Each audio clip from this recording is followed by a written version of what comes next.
Pinipilahan, kalderong bulalo sa Binyan. Sobrang sarap ng balalo ni Boss B. Sobrang lambot ng karne, yung alat, katamtaman. Ang sarap pa nung sausawan nila dito. Traffic enforcer na PWD to the rescue ala Superman. Masaya pala yung gantong pakiramdam na kahit na may kakulangan ka na, nakakatulong ka pa rin. Good Samaritan, magmagandang loob sa isang lolang nangangailangan. Kano yung kanya? 210 po. Hindi ako na magbabayad. Hindi ko akalain na mapapahalik siya sa pisngi ko. Viral online, isang ama nagtsatsaga sa laptop makapanood lang ng telebisyon. Hindi ako nakapagbili ng TV.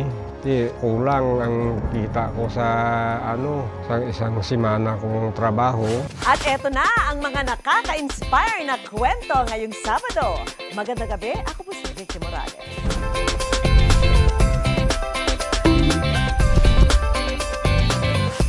Ngayong tag-ulan, tara na't humigop ng mainit na sabaw. Tikman for 150 pesos, kalderong bulalo ng Binyan. Malaman, malinamnam, at umuusok pa sa init ng sabaw. Hanap niyo ba ang ulam na bagay kainin ngayong nag-uulan? Sagot namin kayo riyan. Dahil dito sa bayan ng Binyan, ang dinarayong bulalo, may only sabaw na, may only rice pa. Bulalo ni Boss B, dami naman pala. At kahit ng araw mapasarap ka sa paghigop at kayod ng bone marrow, hindi ka ha-high blood din sa presyo. Dahil lahat ng yan, all in na sa halagang 150 pesos. Boss, only sabaw to, pwede kang bumalik sa akin. Kahit miya, boss, pwede.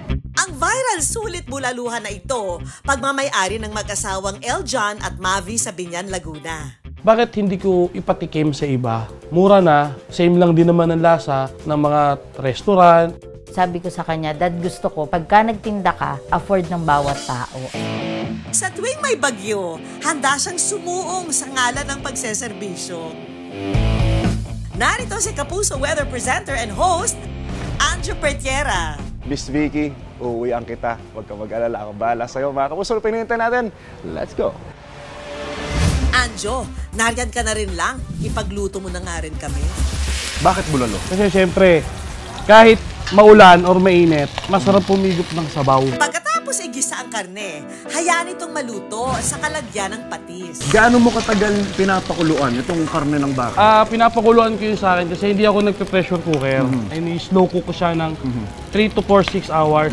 Kasi pag niluto ko na siya ng mas matagal, magiging corned beef na siya. Madudurog na, hindi na siya masarap kainin. Pero parang sa pagmamahal lang, di ba? The Siyempre. slower it is, the better. Talaga namang may words of wisdom pa mula sa ating newly engaged Kapuso. Boss B, kumukulo na yung ulo ko. Pwede na yan. Pwede na yan. Lagay na natin yung mais. So natin itong repolyo ba to, Boss B? Pechay Baguio. Pechay Baguio. So yung pag tama na. Sige, lahat mo na yan. Mas masarap. Mas maraming gulay. Huwag kalimutang ilagay ang star of bulalo na bone marrow, ha? Hayaan ito kumulo at ready nang iserve. Napakasarap ng bulalo. Pengi pa nga po ako dyan, mga tatlo. Yung isa pa, extra rice pa nga. Mga tatlo na, para masaya.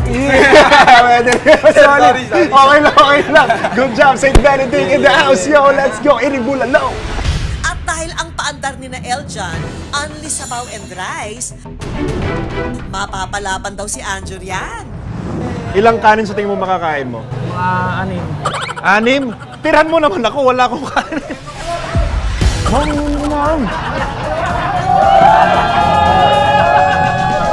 Sobrang sarap ng balalo ni Boss B kasi nga tama nga sobrang lambot ng karne, yung alat, katamtaman. Ang sarap pa nung sausawan nila dito. Tinatangkilik man ang bulalo ni na Eljan at Mavi, pag-amin nila, ang mga pinagdaanan daw nilang mag-asawa, hindi naging kasing lambot ng specialty nilang beef bulalo. Nagsimula kami ng as in wala po talaga kami mag-asawa. Wala po kami parehas na trabaho.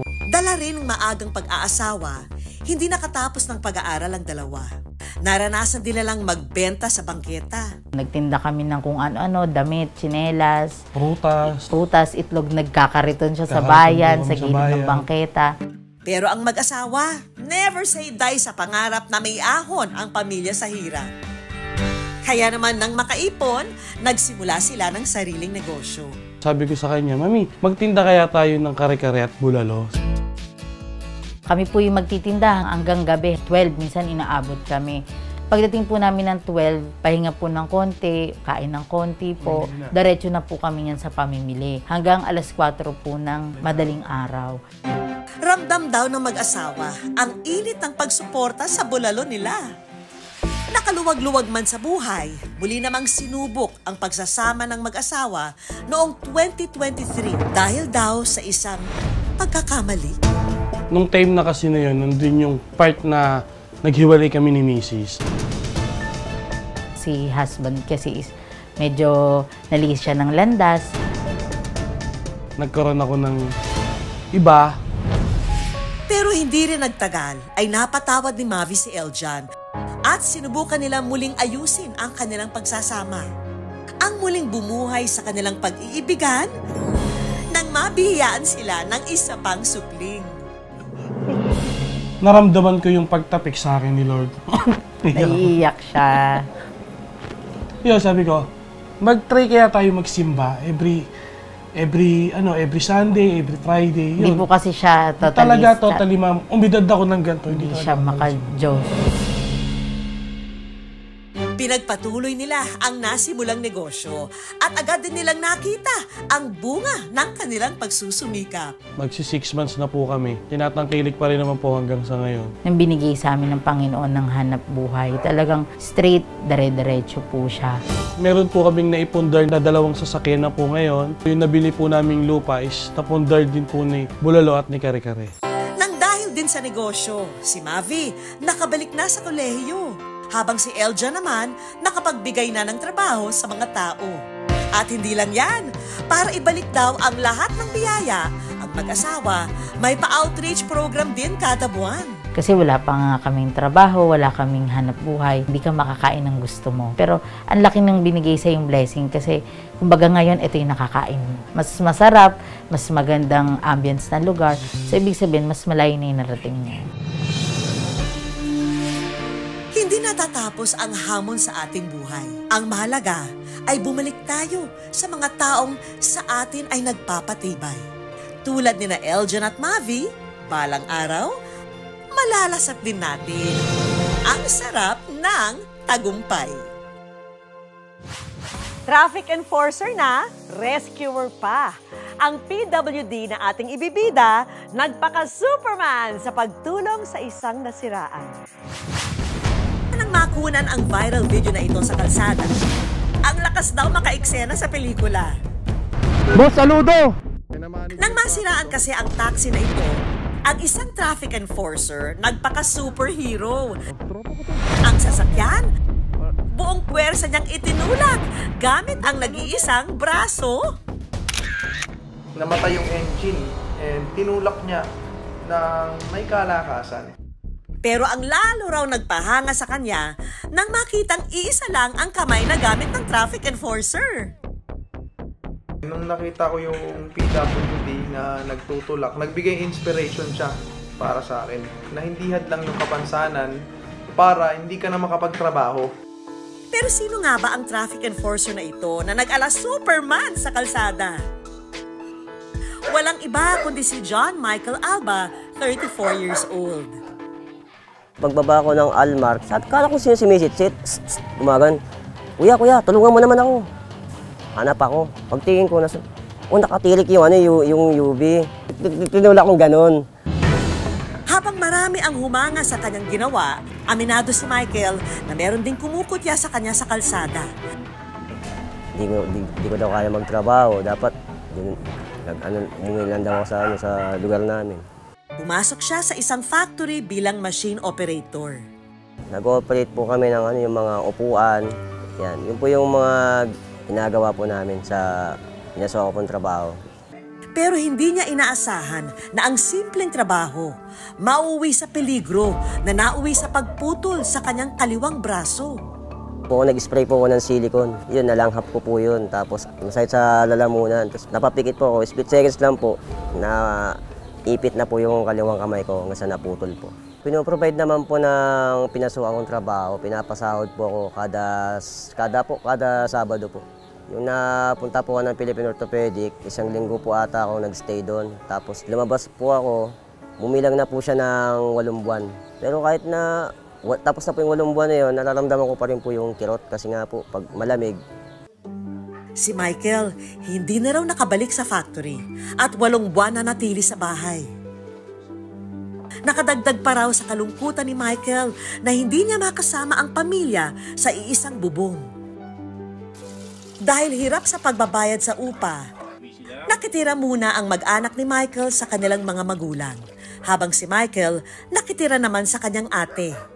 Nung aksidente po si Michael, nakakalungkot po talaga na hiwalay po kaming mag-asawa, kami pong pamilya. Kasi kahit ako po, nangungulila po talaga ako kay Michael pag hindi ko po talaga kasama yung asawa. Pag pumupunta ako, may pera ako, 100, 200 or 150 o 50, aabot po ako sa kanya. Pero nalugmok man, pilit daw siyang bumangon at nagpatuloy para sa asawang si Cristina at sa 3 anak nilang pinag-aaral sa elementarya. Si Michael namasukan bilang tagapag-alaga ng mga hayop sa farm. Hindi nagtagal, nakuha rin siyang traffic enforcer sa Caloocan City. Pero paano nga ba napunta sa ganitong propesyon si Michael? Sabi niya ako, sama ka sa akin. Apply tayo ng trabaho. Marami kami, maraming babae, tapos ako lang po yung napili. Kailangan ko ng lalaki, hindi babae kailangan ko. Kasi yung lalaki magta-traffic. Sigurado ka ba talaga, kakayanin magtrabaho? Sabi ko, kakayanin ko po kasi pamilyado po ako eh. Paano kung sabihan kanila na kung ano-ano, i-bash kanila? Hindi ko naman po pakikinggan yun, yung basta saan, trabaho po ang trabaho. Awa naman po ng Panginoon kasi natanggap naman po hanggang sa nagtuloy-tuloy na po kung magtrabaho. Hindi raw hinahayaan ni Michael na maging hadlang ang kanyang kondisyon para malimitahan ang kakayahan sa trabaho. Kaya pag nasa gitna na ng kalsada, ang ating bida, walang preno sa pagmamando ng trapiko. Sipag naman ng taon to, kahit na may kapansanan. Proud sila. Para sa akin po, parang masaya pala yung gantong pakiramdam na kahit na may kakulangan ka na, nakakatulong ka pa rin. Sobrang salamat ako kay Sir. Saludo ko talaga sa kanya. Wala akong masabi kasi siyempre, nagulat na lang ako. Talagang tinulungan niya ako. Saka siya lang talaga mag-isa. Kasi yung taxi ko, medium session ma'am eh. Tapos tinulak na lang ng isang kamay. Salamat, saludo po kasi. Maraming salamat po sa pagtitiwala niya po sa akin. Salamat sa mga tulad ni Michael na maituturing na modern day good Samaritan. Patunay kayo na sa paggawa ng kabutihan, walang anumang hadlang. Basta handang tumulong sa mga nangangailangan. Isang lola, nagkulang ang pera pambili ng gamot. Mabuti na lang to the rescue ang isang Good Samaritan. Viral ang video na ito kung saan nang hindi sinasadyang marinig niya ang usapan sa pharmacy ng isang tindera at customer niyang lola. Ang matanda, humihingi ng discount para sa mga gamot na binibili niya. Maya-maya pa. Ate, ano yung gamot ni tatay? Halagang 200 po. Gawin mo pig 4, mag-aad ka lang na 10. Magkano yung kanya? 210 po. 210? Hindi ako na magbabayad. Ang buong gamot ni Lola, sinagot na niya. At sa sobrang tuwa at pasasalamat, si Lola nagpabaon pa ng beso sa kanya. Si JC Lapitan, 33 taong gulang at nagtatrabaho bilang jail officer. Kwento niya, Bili kasi ako ng gamot para sa partner ko na nilalagnat nung araw na yun. Hindi ka na, Nay, magbibigo pa tayo. hindi raw siya nagdalawang isip tumulong, lalo pat malapit daw sa puso niya ang matatanda. Sanay ako sa lola't lola ko na pag umuwi dito sa amin, galing Maynila, meron silang mga dalang pasalubong sa amin. Mag-ingat ka sa sarili mo. Ikaw lang mag-isa diyan. Miss na rin daw kasi niya ang kanyang lola na namayapa na. Wala na lahat yung grandparents ko. Sakto din naman na bago sweldo ako noon, kaya sabi ko sa sarili ko, hindi naman ganun kalakihan yung itutulong mo pa yung nanay, hindi makaka-apekto sa akin. Kaya yung gamot niya, instead na bigyan ko lang ng kulang, binili ko na lahat para kay nanay. Pero ang hindi raw niya inasahan, nang si Lola biglang bumeso sa kanya. Natuwa ko at nagulat at the same time kasi hindi ko akalain na mapapahalik siya sa pisngi ko nung panahon na yan. Kaya naman ngayong araw, si JC muling binisita si Lola. Ay, umiyak. Hindi ka po ako patay. Kamusta po kayo, Nay? Ito. Ang kabutihang ginawa ni JC ang hugot ng eksperimento natin ngayong Sabado.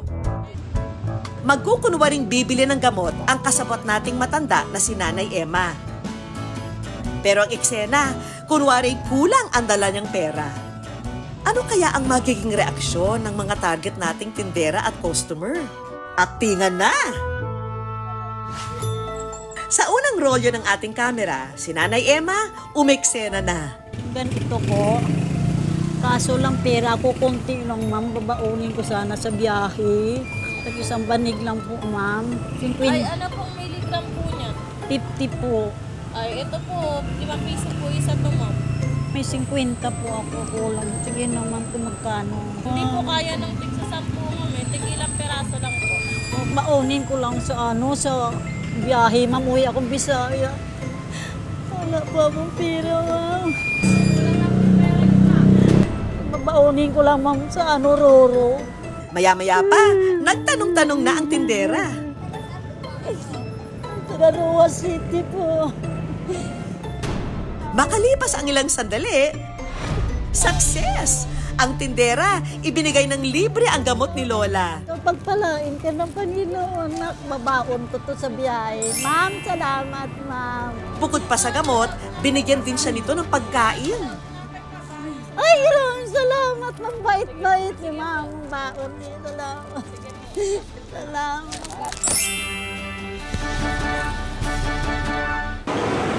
Sa GBMA po kasi, gumagawa kami ng social experiment tungkol po sa mayroon video. Meron naman po yung mga bakulang lang po, yung gano'n, yung mga walang, kapag sa ospital, ganyan. Makulang po yung pera, dinidiscount na lang po namin hanggat kaya po. Sa unang eksena pa lang, mission accomplished na si Nanay. Ibahin naman natin ang senaryo. Sa pangalawang aktingan, kasama na ang kasabot nating si Lindsay na manghuhusga kay Nanay. Na kunwari namang bibili ng gamot para sa may sakit niyang apo. Roll! Good news camera! 3 years old po yung apo ko. Opo, tsaka hinihingal. Ha? 57 po? Opo, ito 29, ito 28. Ito po. Sir, hindi ako pwede maka-discount kasi wala po akong pera. Magsisimula na ang pakiusapan. Mawa. Anak ko kasi walang trabaho, sir. Nilalagnat yung anak sa padalhin sa center. Ba't ka bibili? Nay, kulang pera mo. Kasi nga wala naman kaming pera, wala naman trabaho. Pero ang target? Sige ma'am, opo. Sa inyo na to. Naku, Nay, wala nang libre ngayon ah. Malilugi naman sila, sir, kung pagbibigyan ka. Salamat, sir. Maraming salamat, sir. Salamat po. Hindi naman kanina ni Nanay, social experiment po. Actually, ma'am, mixed emotion kasi nung umiyak si Mami, hindi ko na tinignan yung worth eh. Sabi niya rin, para sa anak na walang trabaho. So, tayo mga Pilipino, syempre pagka ganyan, hindi na natin binibigyan yung amount kung magkano. Mabuhay po kayo! Sa huling eksena, muli tayong maghahanap ng Good Samaritan. 344 po. Pwede bawasan na lang. Pwede ako ka-discount, ma'am? Kasi 50 lang yung pambili ko, ma'am. Ang dami yung binili, 50 lang pala pera mo. Hindi lang. Pag-abunuhin mo pa? Ay, sorry kuya. Kulang yung pera. May binigyan mo. 50 lang pamira ko. Dahil binibili 50 lang yung pera.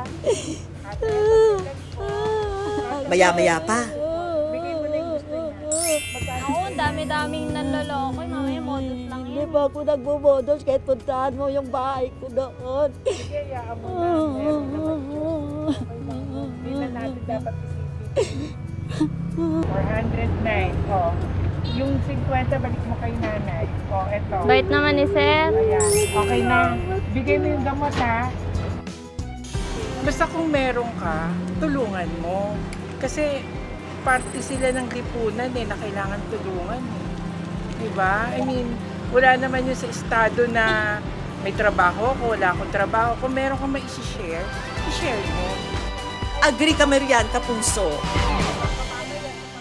Pag tayo ay nagkaroon ng mga similar experiences in the past, and perhaps na may insight din tayo na we would like others to help us, and then nagkaroon tayo ng opportunity na tayo naman ang tutulong, malaking probability na tayo naman mag-reach out to help other people then of a similar situation. Lang po, sinigyan ko na nga po yung kahit po ng IT. Salamat, ma'am. Thank you very much. Ang paggalang sa matatanda, likas sa ating mga Pilipino. Sige ma'am, opo. Sa inyo na to. Sa inyo na po yan. Pati na ang pagtulong sa kapwa. Mapabata man o matanda. Mula musika, drama, aksyon, komedya. Doon ko nga lang pala nalaman guys na hindi pala tinda sa Food Bazaar ang mga pagkain dito, kundi handa sa birthday party. Lalo pang dumarami. At maging sa nasasagap nating balita araw-araw, ang impluwensya ng telebisyon, hindi maipagkakaila. Pero paano kung ang mga programang ito, literal na hindi mo napapanood? Dahil sa buong buhay mo, hindi ka pa nagkakaroon ng telebisyon? Pinusuan ng mga netizen, isang ama na nagtsatsaga sa laptop ng anak, makapanood lang ng telebisyon. Ni minsan kasi, hindi raw siya nakapanood sa TV. Nag-viral kamakailan ang video na ito ng isang ama na matyagang naghihintay na makanood ng TV, pero hindi sa totoong telebisyon, kundi sa lumang laptop ng kanyang anak. Siya si Tatay Sandy mula Iloilo na ang matagal na raw pangarap sa buhay magkaroon ng sariling telebisyon. Nung bata pa ako, namulat na ako sa kahirapan. Hindi ako nakapanood ng TV, ay hindi ako makapagbili. Lumaki kasi si Tatay Sandy sa bukid kung saan pagsasaka ang kinabubuhay ng mga tao. Bibihira lang din daw ang may telebisyon sa lugar nila. Nung bata raw siya, palagi niyang nakikita ang sumisinghap-singhap na liwanag mula sa telebisyon ng kanilang kapitbahay. Hanggang sa ngayon, hindi ako nakapagbili ng TV. Kulang ang kita ko sa isang semana kong trabaho. Sa edad na 55, si Tatay Sandy, todo kayod pa rin at hindi alintana ang pagod.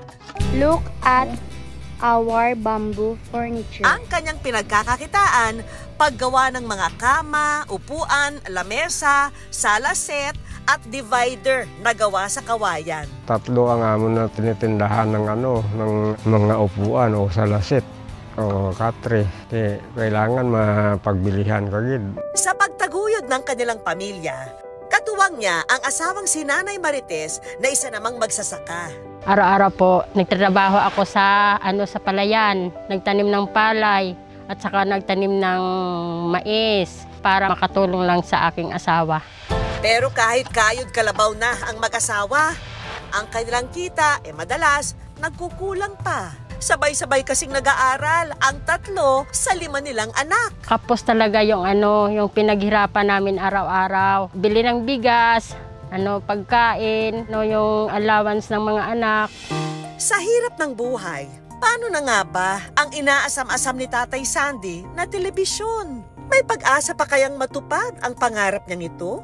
Lalo pat nasa kolehiyo na ang pang-apat nilang anak na si Ivy na isang education major. Talagang pupursigihan ko talaga na makapagtapos ako para mabigyan ko sila mama at papa ng proud sa kanilang sarili. Kasi sa 5 anak nila, may naipagtapos sila. Naaawa ako sa kanila kasi yung mata ni mama nagsasabi na talaga na pagod na siya. Tapos si papa, yung katawan niya sobrang payat na. Lalo pa raw nanliit sa sarili si Ivy nang malamang kailangan niya ng laptop sa eskwela. Alam daw kasi niyang hindi ito kayang bilhin ng kanyang mga magulang.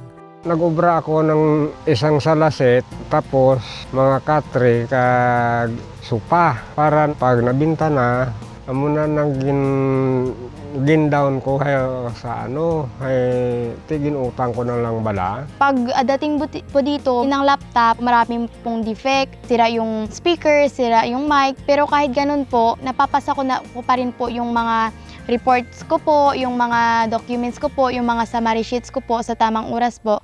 Pero ang second-hand laptop na gamit sa eskwela, nagsilbing TV rin ng ama.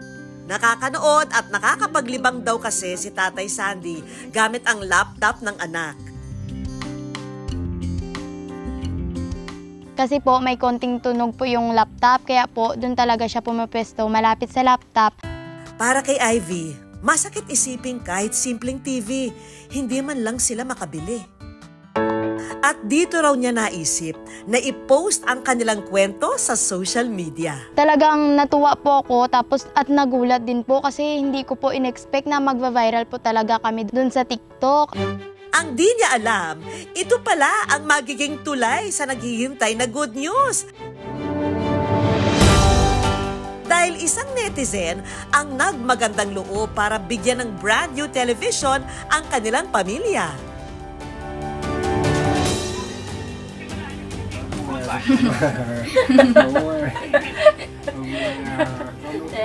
Si Tatay Sandy, todo ang saya habang nanunood ng kanyang mga paboritong programa. Yung mapanoodan ako ng TV, masaya na ako. Maraming salamat po. Maano talaga yung pagod namin paggabi na. Ang Good News Team, meron ding munting regalo para kina Tatay Sandy at Nanay Marites. Kakonsyaba ang kanilang anak na si Ivy, kunwari may bibili ng panindang upuan ni Tatay Sandy. Hello po, ready na po yung order, i-deliver na lang po ngayon. Lingid sa kaalaman niya, ang Good News Team mismo ang buyer ng kanyang paninda para iregalo, edi para rin sa kanila. Pa, itong mga upuan po, regalo na lang po ito ng Good News Team para po may maayos ka na upuan pag nanonood ka po sa TV. Thank you po sa Good News Team at saka kay Ma'am Vicky at sa regalo. Lumipas at magbago man ang panahon, ang telebisyon, hinding-hindi mapapagod na maghatid ng mga makabuluhang kwento sa manunood. Katulad din ng kwento ng buhay ni Tatay Sandy. Dumaan man sa matinding hamon at pagsubok, patuloy pa ring titindig para sa kanyang pamilya. Operation Kabutihan pa rin tayo sa ating Good News Movement.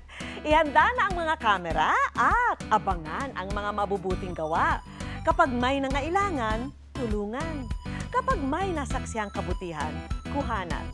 Anumang pagtulong sa kapwa, i-video mo at isend po sa aming Facebook page o i-tag ang aming Facebook account. At baka ang video na nyo ang aming ipalabas sa susunod na Sabado. Dahil basta pagtulong sa kapwa, #pang-good-news-ya. Sana'y napangiti kayo ng aming mga kwento, mga kapuso. Hanggang sa susunod na Sabado, ako po si Vicky Morales. Tandaan, basta puso, inspirasyon at good vibes, siguradong good news yan.